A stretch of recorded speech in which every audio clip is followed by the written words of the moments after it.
My name is Mzuzukile Soni. This is my first live stream since the past 2 months. Never see any data. Maybe data is holding a prof namhlanje. But anyway, thank you guys for joining in. Please comment if the audio is bad or whatever. I've been struggling with my mic lately. So I am going to add my guest of honor. Hello. Hi, Prof.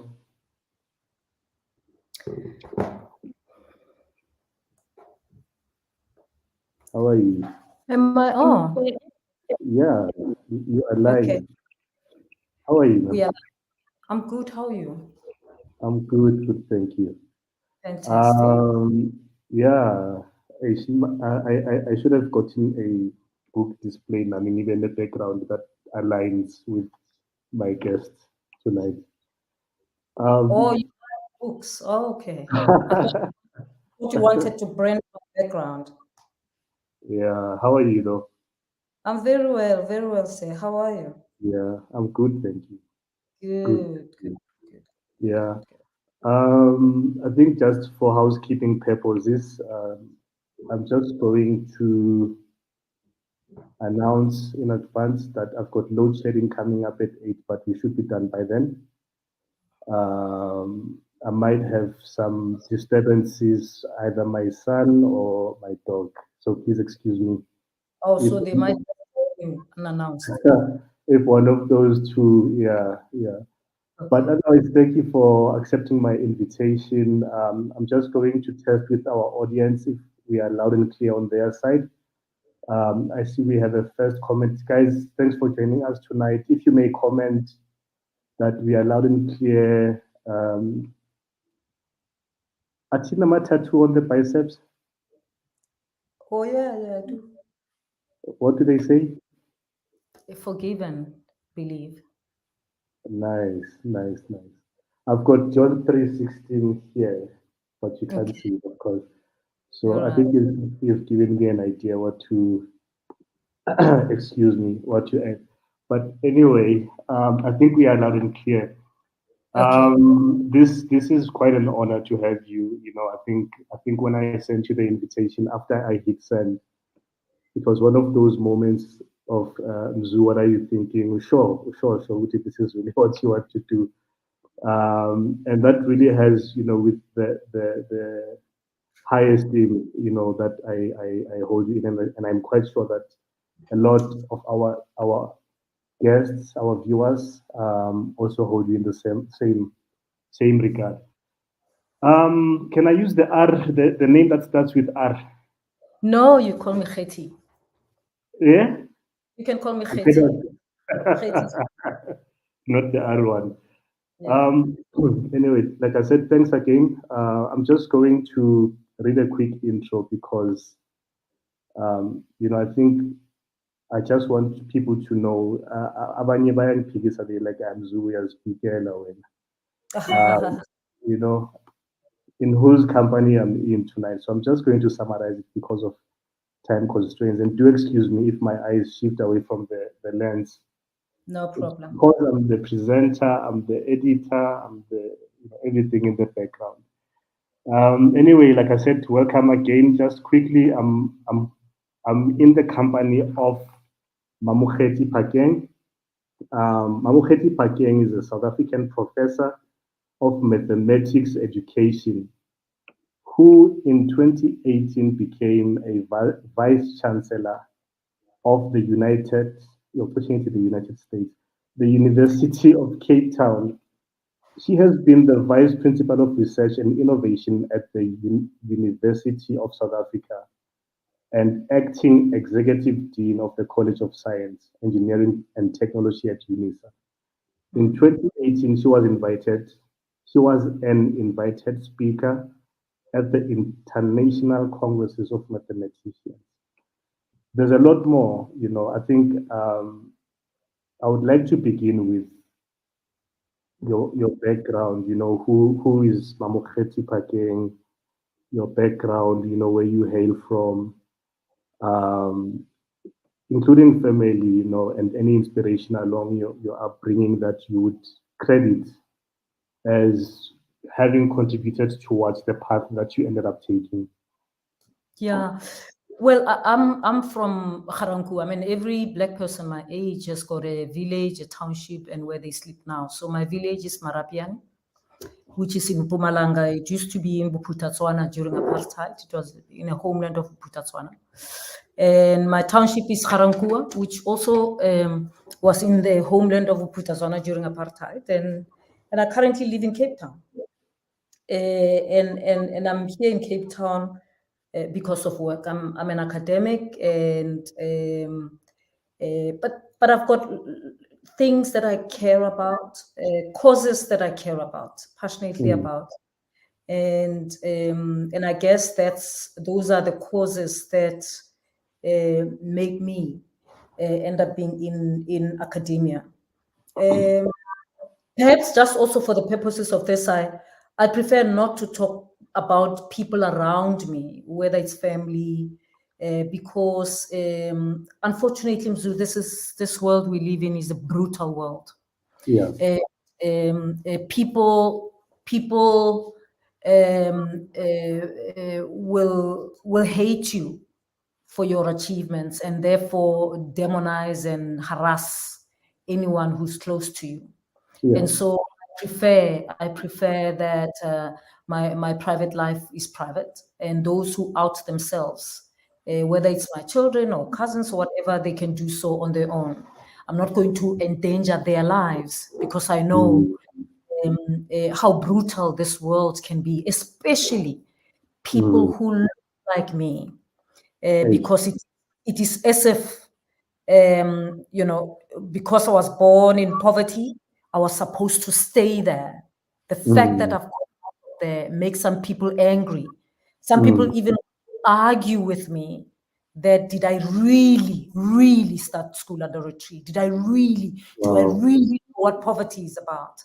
And to be honest with you, the poverty that I experienced is way worse than the poverty of today. The poverty of today was comfort in my time.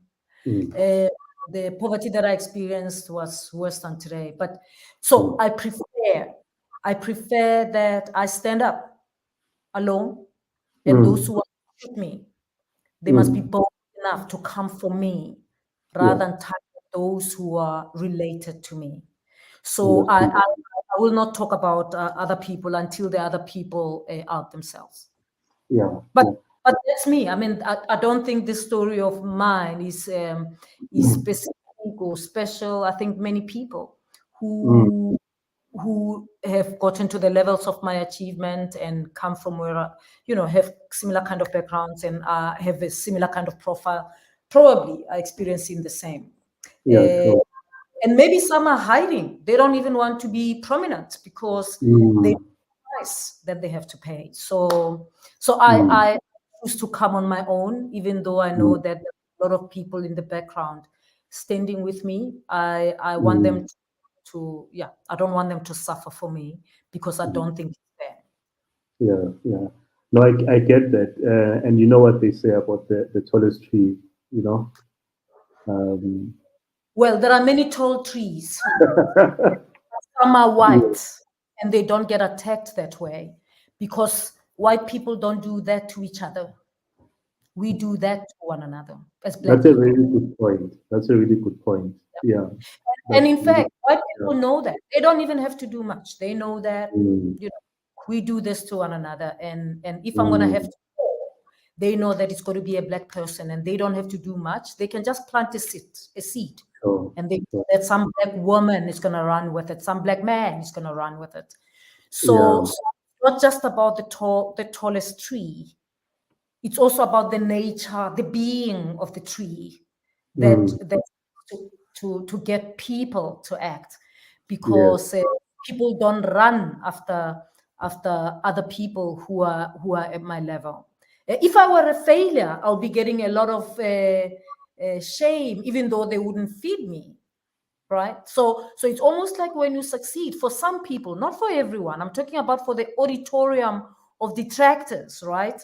It's almost like, why do you do this? You make it look like we never suffered. And then when you talk about your suffering, why is she talking about her suffering? She makes her stories weak. Because if she suffered this much and she managed to achieve this, then people are saying, what's wrong with you? No. That's not the issue. I'm a survivor. Apartheid was hard. There's a lot of people who have survived who didn't. It was brutal. But the fact that I went through that, I shouldn't be shy to say it. That I didn't go to preschool. I didn't go to crash. It was a luxury. I didn't even know that something like that existed. So. Yeah, I'm going on and on because you touched me on my studio. I'm sorry. That's what I'm here to. I said you in a nice way. Like I say, I should tell you about family and whatever. No. You should invite them if you want to know about them. I don't want to put their lives in danger. Yeah, we'll do a family lives thing. Yeah.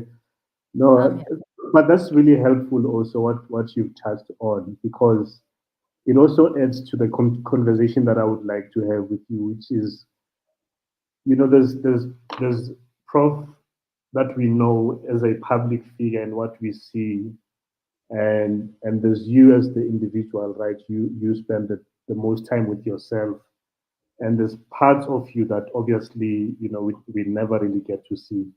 So my desire, one of the desired outcomes, is to understand and to get into your headspace, Uguchi,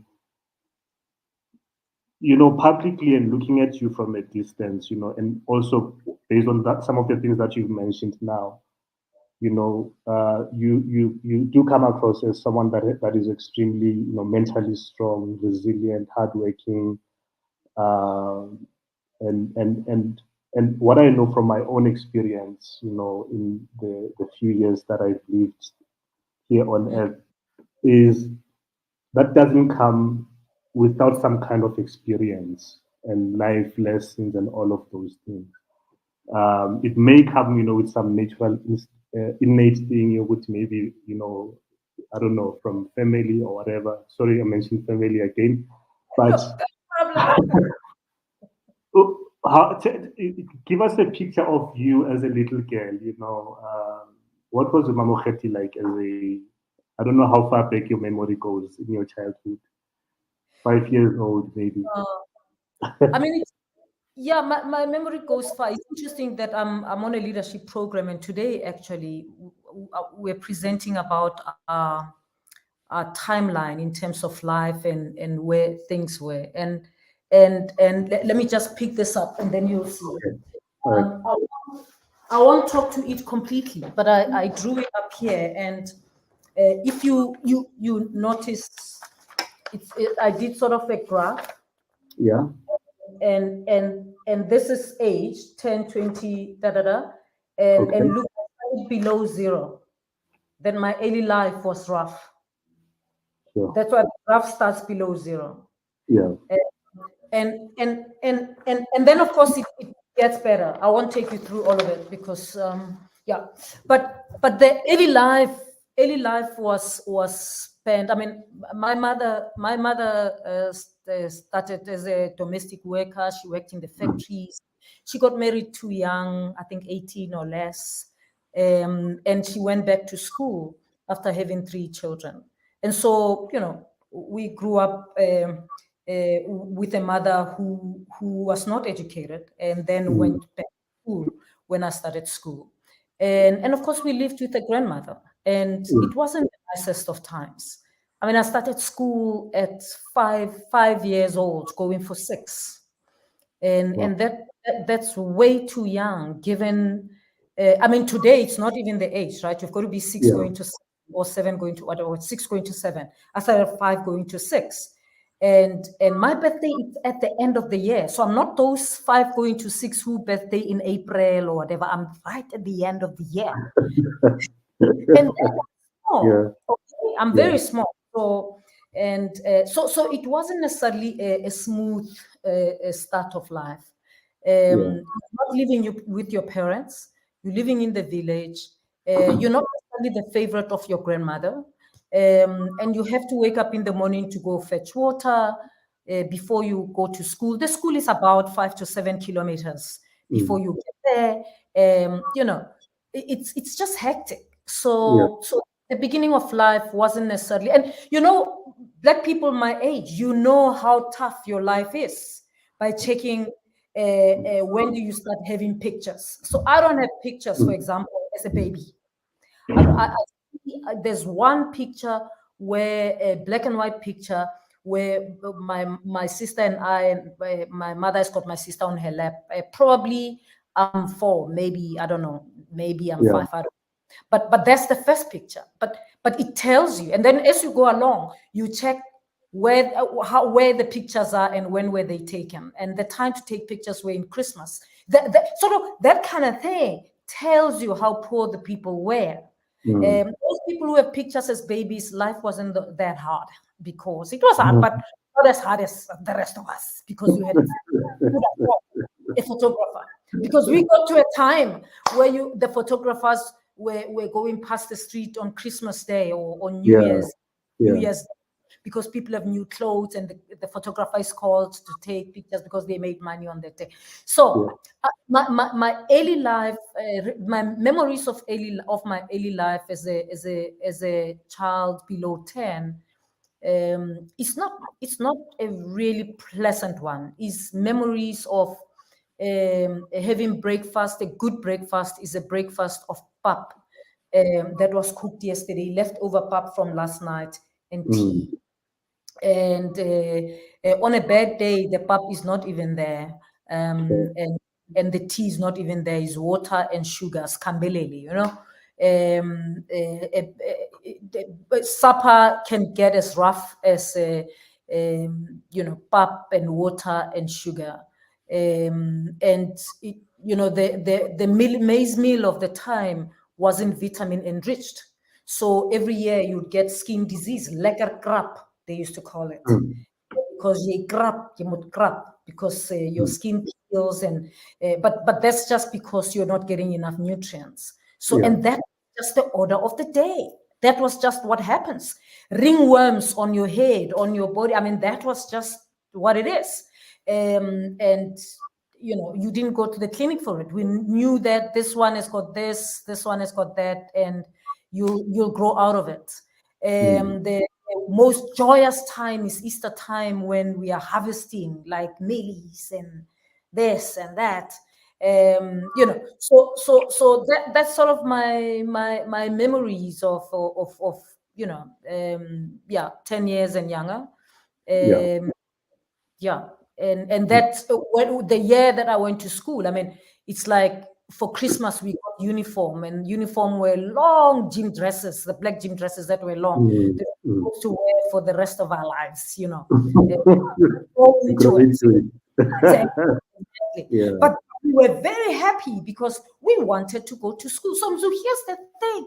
Me, I wanted to go to school. Going to school was a lifesaver. I wanted to go to school from when I was young. And there was an exercise that they did, that if you can hold your ear, your left ear with your right hand, then you're old enough. You're big enough to go to school. So I always wanted to go to. In fact, I was reflecting not long time ago that actually throughout my education up to university, I have never missed a class, ever. Whether I'm seeing the whole, from grade 1 up to the whole university, up to masters, as long as there was a class, I was there.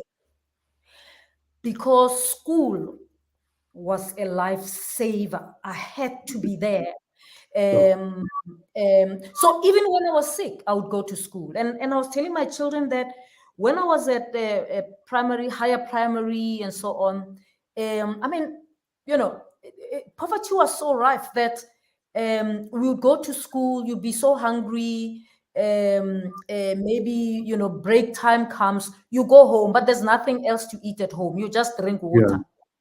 Or you eat the food that was left over yesterday, and maybe it's rotten or whatever, it doesn't matter. You just eat.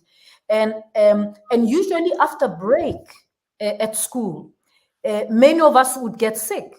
Some would vomit, some would be dizzy. There was a sick room in the township schools. There was next to the staff room, a sick room. Because when I think back at it, I'm like, we were damn hungry. All you needed was a damn apple and we'll be fine, you know. But that's just what it was. You chill in the sick room until the dizziness sort of gets better, and then you go back to class. Or you know, the vomit is done, you rinse your mouth, go back to class, and you go home. And then you eat dinner, you know, and dinner was the meal that was there, you know, pap and mohodu on a good day, you know. So that's just what it was. So school has always been a lifesaver. I had a sense of urgency about achieving something. I developed a fear for poverty very early in life, that I don't want to live like this. Sure. My younger sister and I used to talk together because we grew up like twins. We would say, I'm gonna buy so much ice cream. And I would say, you know, we are going to eat it. Like, because it was something that we didn't have, right? And the neighbors had, you know, we would go, we were the kids who on Sunday, we would go to the neighbor's house opposite us because they were a little better off and they were eating better food. And of course, they had a toilet in the house. It was a big house and they had a bath. So we would go there and we would go there and just in time so that when they go to the bath, we can maybe go in with them, you know. And so the sense of urgency of getting out of poverty, like, was huge. And my dad drummed it in us that education is the only way out. Yeah. Wow, that's really powerful. I'm going to share one of the comments that someone has made here. You won't see the name because they didn't register on the link, but what a powerful woman, always inspired after listening to her talks. It's really inspiring what you've said, and I think anyone that relates to that kind of a childhood, you know, and looking at where you are, and my belief is that, you know, you're not done yet, right? It shows Uguti, you know, with the kind of persistence and work ethic and commitment, discipline, and so forth. There's so much that can be achieved. At what stage do you get to realize Uguti mathematics is your thing? You know, and maybe that's what you're interested in. You know, it was I think when the penny really dropped was when I went to boarding school, not boarding school, when I was at high school. But maybe let me start here, because when I did standard 5, which is grade 7, my mathematics teacher had a daughter who was my age, and my mathematics teacher was the principal of the school, and he had this idea that I am as smart as his daughter. And so he said to me, you have to beat mommy. Mommy was the daughter. Mommy should never beat you at any test. And mommy was not in our school, was in a better school. Wow. And so every time we write a test and I get less than mommy, even if I got a 70%, I got caned with people who failed, right? And he would say, because you are capable, you can do this. Mommy got a 90%. How dare you get a 70? So he made me compete with this person who I never knew and was super bright. And then when I was doing grade 10, my mother registered me at a winter school during June where they were going to be teaching mathematics. In my school, they were teaching science. And this at this winter school, mommy was there. That was the first time I met mommy after many years of hearing about her. And so I met other girls who were smarter, and then I got to know mommy, like, this is the mommy who are, you know, but that winter school, besides the fact that there was a teacher at grade 7 who believed in me, even when I didn't believe in myself. And I think that's important, right? At grade 10, I meet these girls and this teacher who in the 2 weeks during the holidays just introduced us to Euclidean geometry, started talking telling us about the axioms and theorems, what's the difference, how do you solve it, prove a theorem, and how do you know what's to prove, and how do you, I mean, I got it, man. I got it in that June holidays, right? And I went back to school after the June holidays. Yeah. You know, confident, feeling like I've got it. You know, they were not geometry. Euclidean geometry is difficult. It's not easy. Let me not say it's difficult, but many teachers jump it, don't teach it. Many learners are scared of it.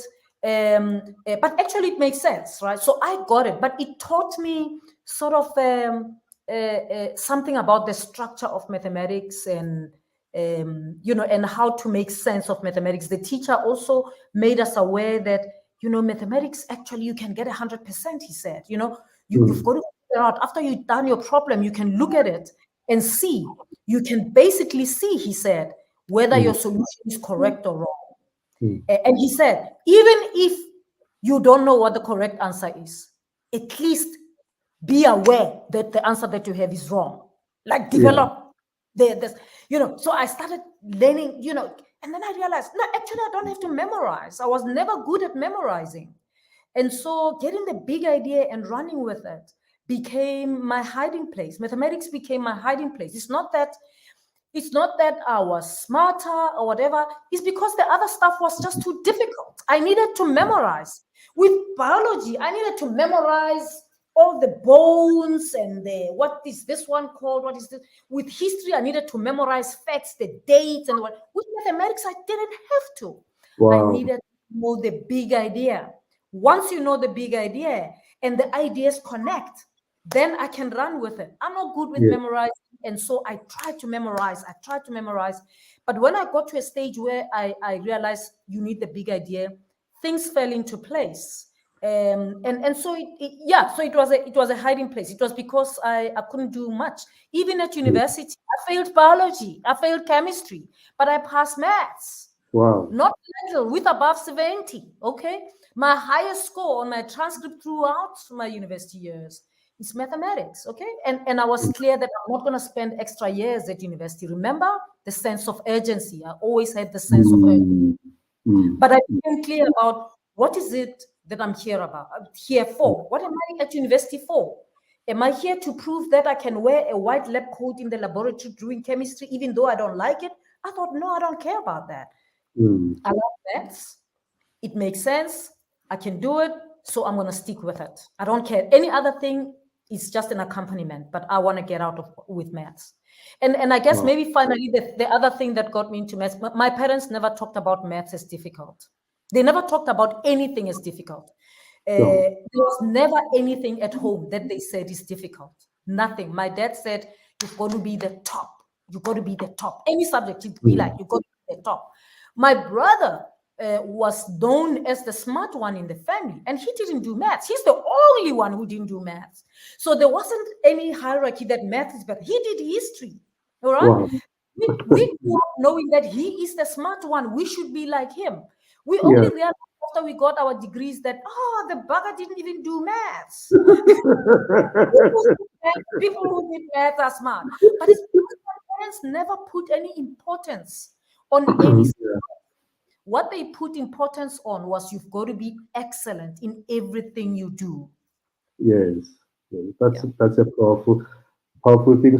So you know, my experience in school, you know, was when it came to mathematics was instilled, you know, from the people that taught it.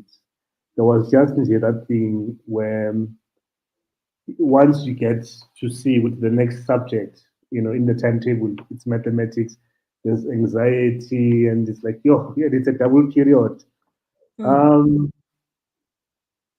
What would you advise, you know, and I suppose that's more a question with reference to how you would advise people in a position of influence, like teachers and parents, that they approach it in terms of, especially kids, you know, very impressionable, very much looking at this and depending on this person. And especially a child, maybe that doesn't have the benefit of parents that might have the mindset of saying, that thing is not difficult. You can achieve X, Y, and Z as long as you commit yourself to it. Yeah. So I mean, the first thing I would say to everyone in the country, anyone in the world, please, if you don't have anything good to say about mathematics, don't say anything at all. Like we didn't ask you. Just like you never say anything out of the blue. You never say anything bad about geography, do you? You don't. Nobody does. Yeah. Why do you feel comfortable to say about mathematics? So I would say to parents, don't. Even if you were horrible at math, don't. It's nobody's business, because the minute you keep talking about that, you are saying to children who haven't even tried it, you are saying to them, it chowed me, it's gonna chow you. Okay, if it chows you, or don't even try. So I think that's the first thing. Don't say. Pastors in church, don't say anything. When someone tells you they got this at maths, don't say, oh, it means you're smart, but you don't say with someone in distinction. So don't. If you're going to say someone who passed maths is smart, even the person who passed geography is smart, and the one, praise them in the way, like, let's drive excellence rather than saying one subject is better than the other, or you are smart if you've got one or the other, because that will make young people have the guts to get into mathematics. At the moment, children are being scared of mathematics before they even do it. And some of them are good at it, but then they retreat. And then for teachers, here's the thing, mathematics is a connected subject. It's a hierarchical subject. The mathematics at grade 1 is very important. If you don't get the mathematics at grade 1, the mathematics at grade 4 is going to be difficult. You've got to understand the concept of number to understand the concept of fraction. You've got to understand the concept of fraction to understand the concept of algebraic expression. If you don't understand algebraic expression, then the remainder theorem becomes difficult. If you don't understand the remainder theorem, then calculus becomes impossible. But all these things, so, sometimes you find young people doing calculus, but they still can't do fractions, right? Everything is Greek, but the pin dropped at fractions, right? So never underestimate what level you are teaching as a mathematics teacher. Make your learners aware that mathematics that you're teaching them at grade 7 is going to be very important when they go to university and they're doing matrices.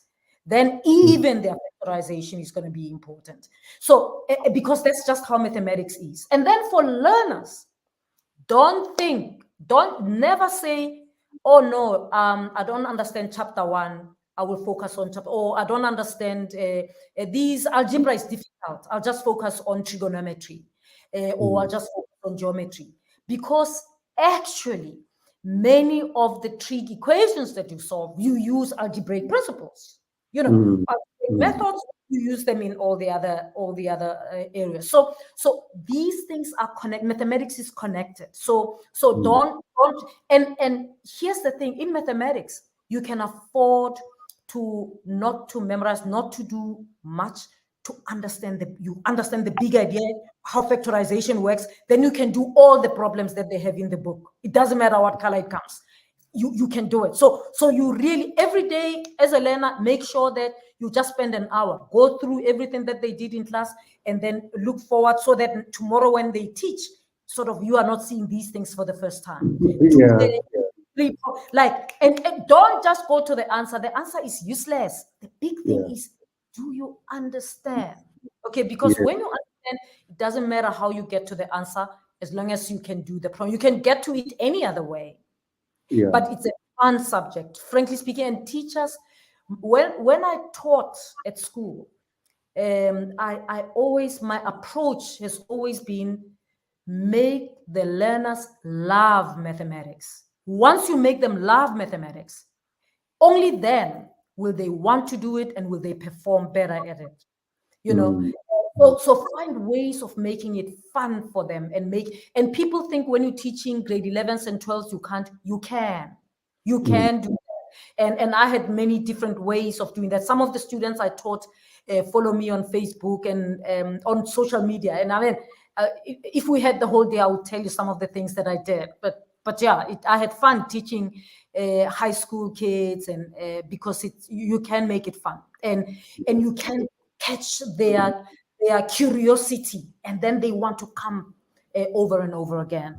Yeah. You know, I was laughing earlier because you touched on something that I did without anyone telling me when I was in high school.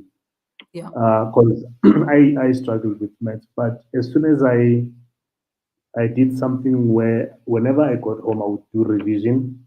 Yeah. And then prepare the next chapter for the next day. So what Exactly. that meant is that I'm doing one thing 3 times. So I did it when I was in class, and I revised it, then the next day, more like a cycle. And I found that process or that approach, you know, Yes. to remove that anxiety. But also it had to do with the teacher. You know, I was taught by this elderly lady who was extremely patient as well. You know, one thing I've seen is whenever I've been to parents, you know, the school meetings, and you speak to the team, mathematics is your thing. You Yeah. know, I'm getting myself. Um, whenever I speak to them, the frustration I pick up from them has been that it's more a frustration of them as teachers not being able to simplify it for the learner.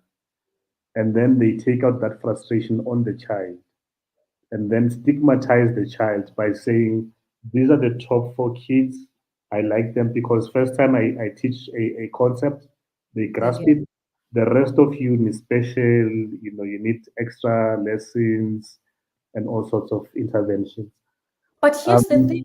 So you Hmm, know what? I hmm, think this world doesn't understand how difficult teaching is. hmm, Teaching is a tough job. hmm. And if you're a mathematics teacher, I always say, mathematics is easy, but teaching it is hard. Okay, Yeah, you can do it for yourself. The fact that you can do mathematics for yourself doesn't mean you can do it. You can teach it, because when you teach mathematics, you are actually, part of what you do is diagnosis. If yeah, a child gets a solution wrong, your job is not just to say you are wrong. That's not teaching. Okay, you look and you figure out, where did they go wrong? You diagnose, where's the error? Where does this error come from? hmm, What caused it? Because it's only when you do that you can go to the error and you unravel that, so that the child doesn't repeat the error. So if you hmm. just say, you got it wrong, go back and do it right, or Mtokozi, show him what's the correct one, that's Yeah, not the job. So you can check in class, and then you can see, okay, these are, and I'm talking people who have big classes, or you ask some of them to write them on the board, then you might have 3 errors on the board, yeah, 3 solutions, and maybe they have different errors. Sometimes it's fascinating in class. You find that they've made the same error. hmm, Your diagnosis, you go there, and you might have other learners helping to unravel, to unpack why this is wrong. That's very important. Why is it wrong? It's not to say this is what's correct. hmm. And when you do that, you look at why it is wrong. That's where you get at where did the missing bit fall off? Is it at Hmm. fractions, at factorization? Is it at this, or is it at that? And then you can unpack that. Then the child realizes, oh, it's because I didn't understand the fractions. Now I get it. And then they can get things right. Yeah, And then you don't make them feel stupid. They can pick up and they go with it. I'm saying it like it's easy, but if you think about it, doctors do the same. You go to a doctor, yeah, they have to figure out, why is your back sore? yeah. It's not always the same reason why my back is sore and yours is sore. It's not always the same. And so they probe, they ask you many different questions. So with teachers, we do the same as well. When you do the mathematics for yourself, you don't have to do that. because you just solve, you use the method that you know, you just solve them. You don't have to figure out why anybody else got it wrong. You do it to yourself. So it's much easier to do that because you do what you understand. Whereas when you're teaching it, you've got to understand where the learner comes from. And that's the challenge of teaching. That's the challenge of teaching. And anyone who goes into teaching has to love children. You have to have a love for young people. If you hate young people, you are not going to be a good teacher, because you've got to be willing to engage with them, to ask questions, to figure out, so that you can get to the right path. And when I say young people, I mean even the difficult ones that might not love you at first, that you've got to get them to the level where they go, I get this. Yeah. No, that's really powerful. Someone made a comment here which talks to something I was thinking while you were demystifying mathematics. Maths Made Easy by Prof M. Very fun subject indeed. There's a lady that wrote she basically simplified the learner's book for kids, for primary school kids. Made it easier for them to understand at that level. Is that something that you would consider doing when it comes, or would you find any value, in terms of these little ones here, who love to watch cartoons and they get information and knowledge when it's presented to them in a certain format, and the reason for that obviously comes from a place of what maybe we might need to do as a country, and not only when it comes to mathematics, but just basically education and anything else that matters. But maths in this case, would that be something that we show Yamapopai, so not a show, but like demystify, because while you're saying this, I'm like, okay, I'm feeling like I'm in class now, I'm being schooled. And the more, if I would spend more time, I'd be like, okay, now I would be that top A student if I was exposed to that kind of, environment. Yeah, I mean, that's why I'm saying we have to make learners love mathematics. And one way of doing that is animations, but the other way of doing it is games.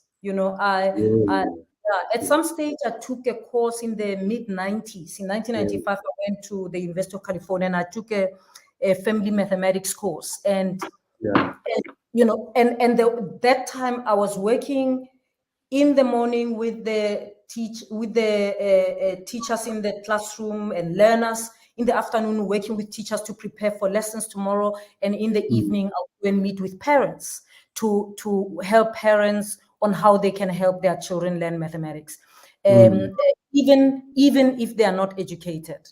And it was really primary school kids. And games are a good way to do that, where children can actually grasp some concepts. And of course, the issue is that you shouldn't stop at the cartoon or the game. At the end of the day, they should see the maths in it, and that's your task as an adult to show them.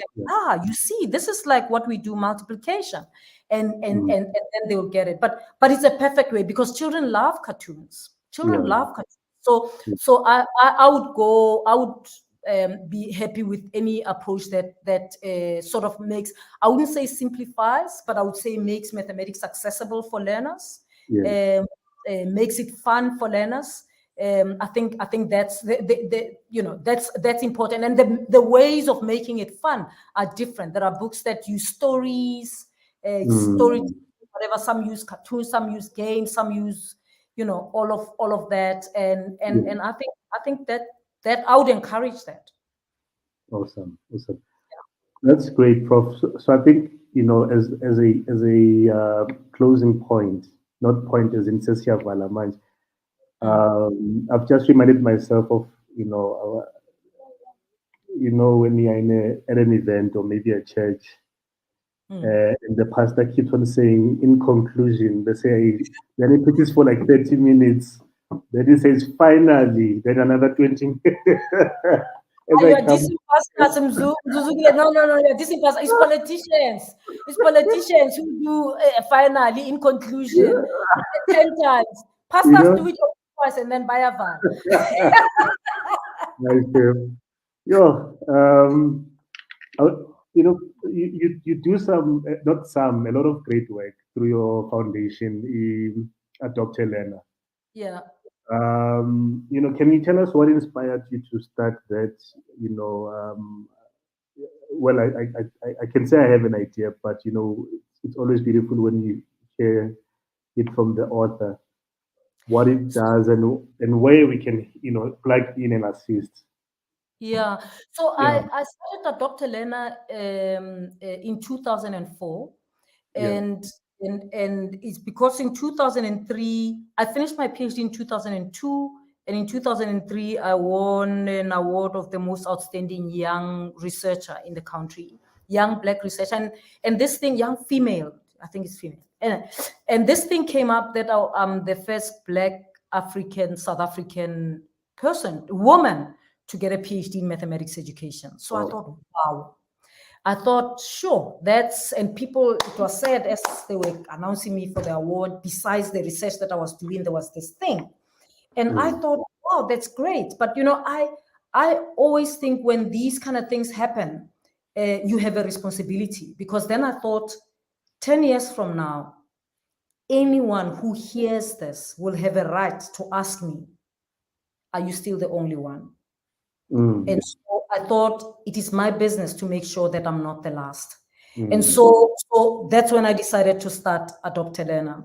And I started it in Garankuwa, where I come from, as we spoke earlier, where I grew up, in a school where I did my grade 8 and 9. That's where I went to Dotebe to start Dr. Lena.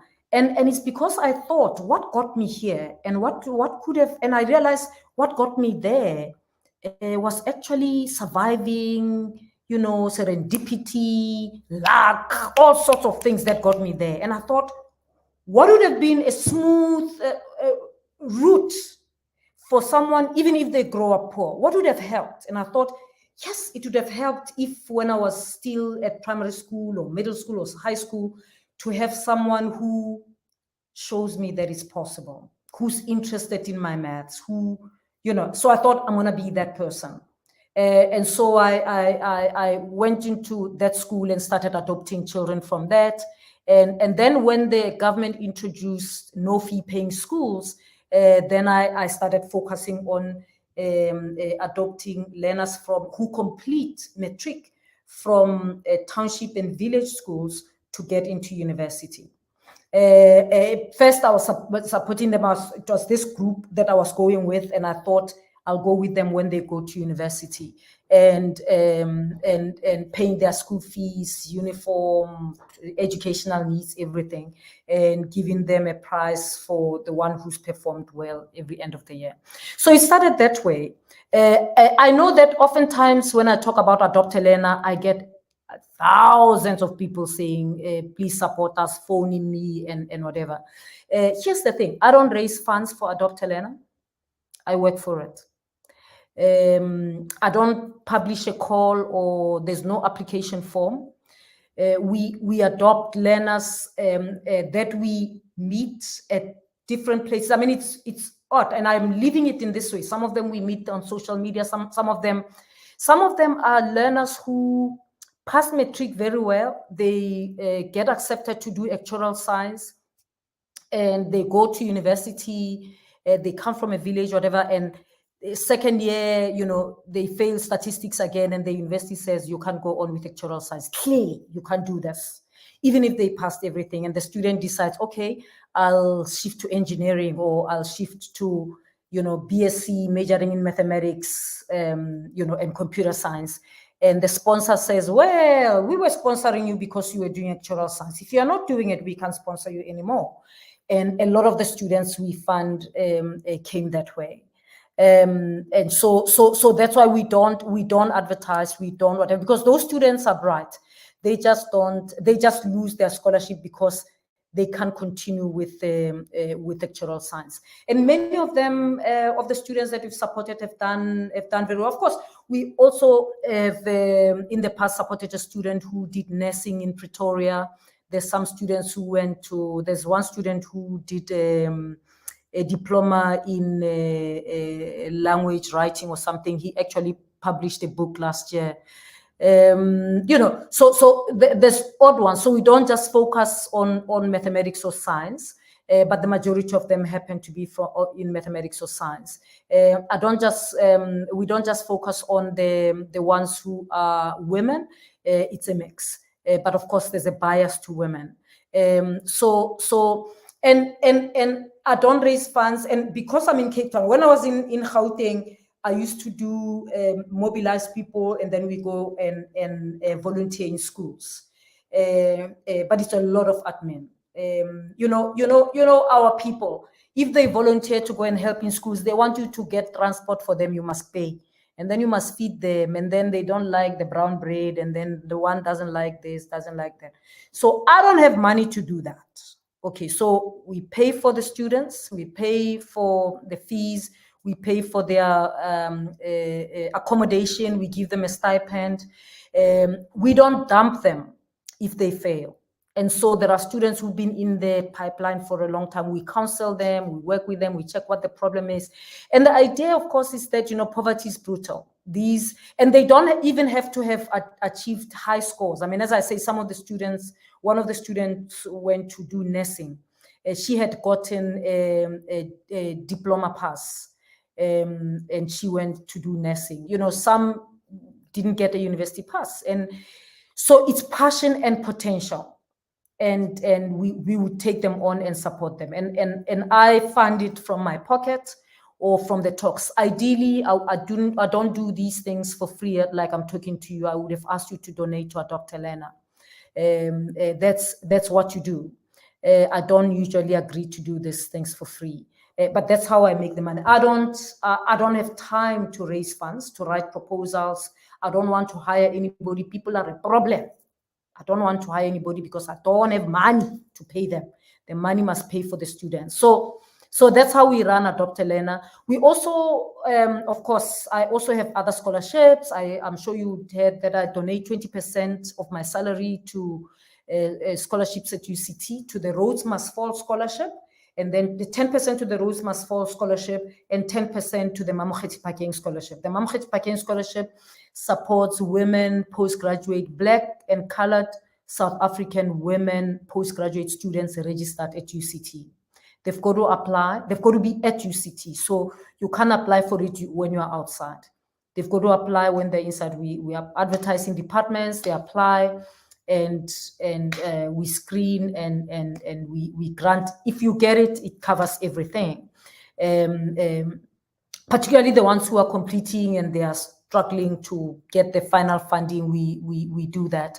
And the Rhodes Must Fall Scholarship, of course, focuses on the scholarship around the issues that the Rhodes Must Fall protests were addressing. The Statue of Rhodes has fallen, but the ideology hasn't fallen. Coloniality is still very much with us. How we undo that is our problem as Black people. We can't just toy. We must give to our struggle. Whether they like me or not is irrelevant. What they were fighting about for Rhodes Must Fall is very key. And I was the sole donor for solid 2 years. I was the only person who's donating. Now there's a few Black academics at UCT who have joined. The scholarship is taken up at UCT. We've given the first recipient was announced this year. And it's about really making Rhodes Must Fall meaningful, not just a statue. It was a start, but how do you deal with coloniality? And it's through scholarship we can make Rhodes fall and other kinds of scholarship rise. So that's that. Wow, that's very powerful, and it's a great point to end our conversation. One of the reasons I do these conversations is to document the, greatness that surrounds us, the people that inspire us, that we look up to. I'm very much obsessed with, what do our children and the next generations get to witness as a testimonial or testimony, beyond us. I think we owe the next generation that in terms of how do we document our learnings, our achievements and so forth, and leave it in a platform that will outlive us, and in a way that they can be able to at some point come and consume this knowledge. I really feel like I've been schooled and super inspired. I always tell people, when I do these interviews on Thursdays, I'm tired. It's Thursday. It's at night, but always at the end of the conversation, I'm super pumped. Next thing, I'll be sleeping around 2 a.m. on Friday because I was saying to Professor Mamokgethi Phakeng. Anyway, thank you. I must end it by saying, excuse me for being rude. That's a beautiful dress, and those earrings are very beautiful. I should have said that at the beginning. Then look but thank you very much.